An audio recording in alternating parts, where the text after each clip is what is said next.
3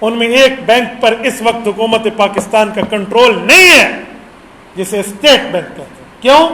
عمران خان کی سابقہ P T I کی گورنمنٹ نے اسٹیٹ بینک کو آئی ایم ایف یہودیوں کے کنٹرول میں دیا ہے. وہ 3 سال تک ہمارا اس پر کوئی چل نہیں سکتا. ہم اسے ڈکٹیٹ نہیں کر سکتے, وہ ہماری ڈکٹیشن کو ایکسیپٹ نہیں کر سکتا, وہ تو ان کے ہاتھ میں ہے. لیکن national bank of my country, ہمارے ملک کا جو نیشنل بینک ہے, یہ تو حکومتی کنٹرول میں.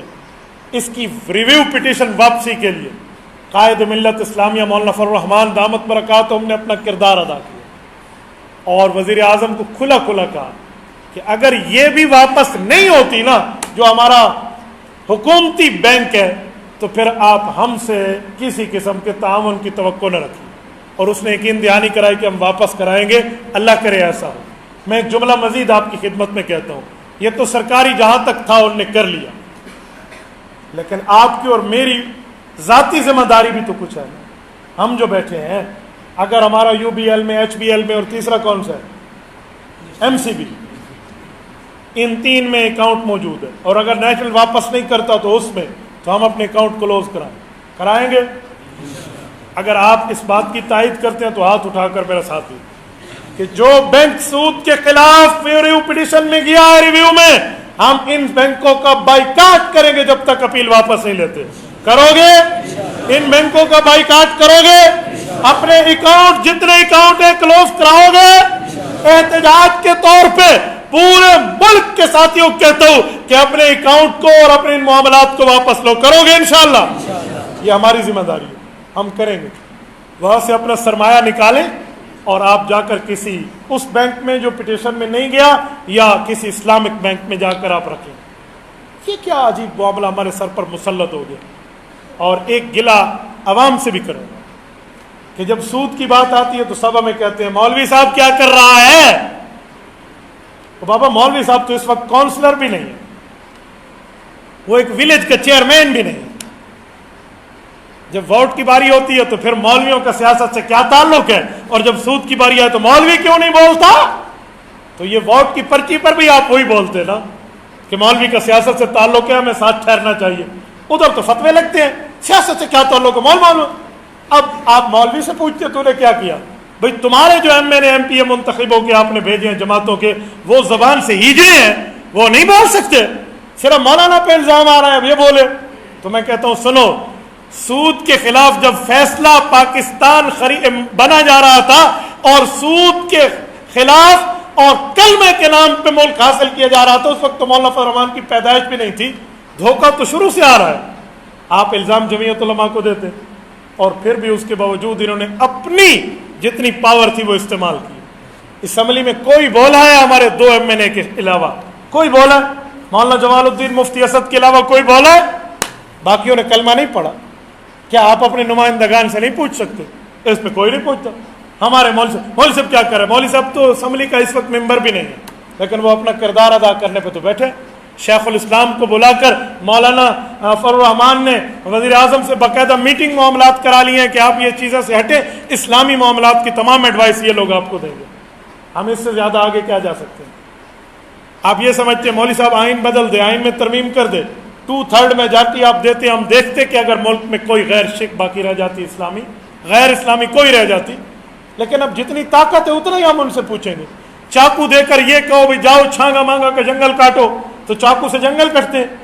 تو بابا جتنی پاور ہے اتنا ہی چلائیں گے. تو ہماری بھی کچھ معاملات ہیں, تو ہمیں بھی چاہیے کہ ہم اپنی ذاتی ذمہ داری بھی پوری کریں. اللہ تعالیٰ آپ کو ہمیں صراط مستقیم عطا فرمائے. جزاکم اللہ تعالی, وآخر دعوانا ان الحمد للہ.